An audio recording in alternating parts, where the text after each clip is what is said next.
It's 1994, and the world's most prophetic board game just got released, called Illuminati New World Order. The creator of the game, Steve Jackson Games, said it was just satire, but over 30 years later, with so many predictions from the game coming true, many people believe it was far from satire. From the Twin Towers collapsing by terrorism, Donald Trump rallies, COVID masks, body bags, and the Pentagon attack itself, we will expose every conspiracy card in the Illuminati card game. Now, to understand the cards, we must understand the game. A factory box set has a total of 403 cards, where your objective is to control secret societies in real-world groups in order to dominate the planet. The most talked about card in the Illuminati card game is Terrorist Nuke. This card shows a terrorist nuke explosion directly hitting midway up a skyscraper, two towers side by side, smoke and fire directly where the plane struck in real life.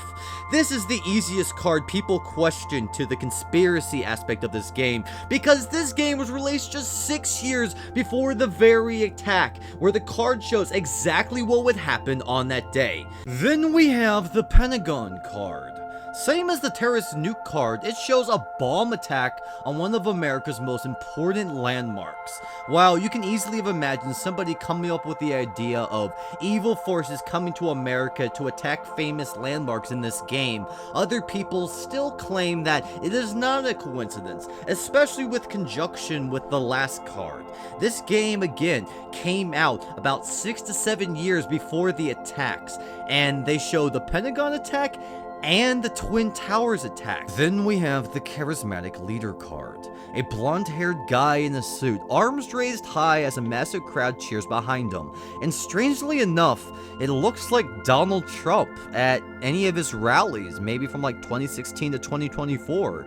The hair, the pose, the whole energy just feels like Donald Trump. And in 1994, there were definitely talks about Donald Trump maybe running for office, but it wasn't that prevalent of a thing, if that's what they were trying to predict. And if it was just this card, maybe you wouldn't think much of it, but it gets even spookier with the Enough is Enough card. This one straight up shows a guy who, conspiratorially enough, looks just like Donald Trump's face. The same blonde hair, the same expression, even the stance. The text, enough is enough. At any time, at any place, our snipers can drop you. Have a nice day. Two separate cards, both dropping Trump-like visuals, years before he even ran.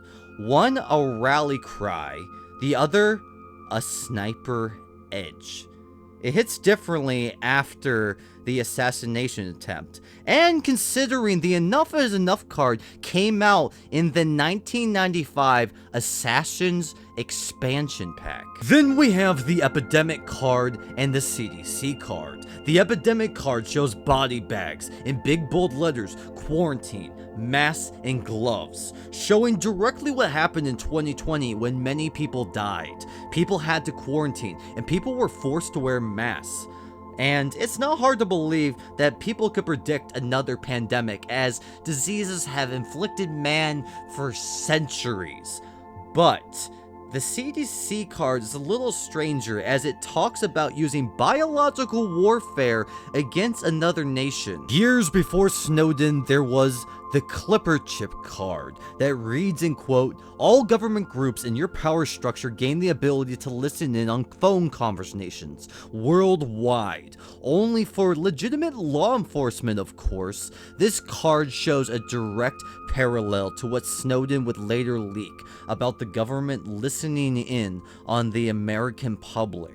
And conspiracy folks say today, this was the blueprint in which they were using all along. Then we have the censorship card, which reads in quote, this isn't a freedom of speech issue, this is a decency issue. We're shutting you down, showing the direct parallel to the censorship that would happen in current day media. Lastly, we have the political correctness card, a gruesome piece of artwork which shows people being executed for their crimes, like using the wrong pronouns or eating meat, showing the militant wave of PC culture that took over around 2016 and is still pretty prevalent today.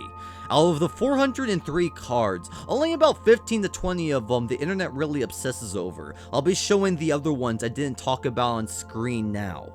But the ones that really hit are very specific. Steve Jackson has always said it's just a satire-based game, but the Secret Service raided his office in 1990, and then just 4 years later, he releases the game. Steve Jackson either was a time traveler, the elites played the game through him in a figurative way, or it is one of the strangest coincidences I can never think of, because there are games where maybe people predict things vaguely right of the future, or get maybe one or two things right, but this many parallels is very eerie. But let me know what you guys think about in the comments below.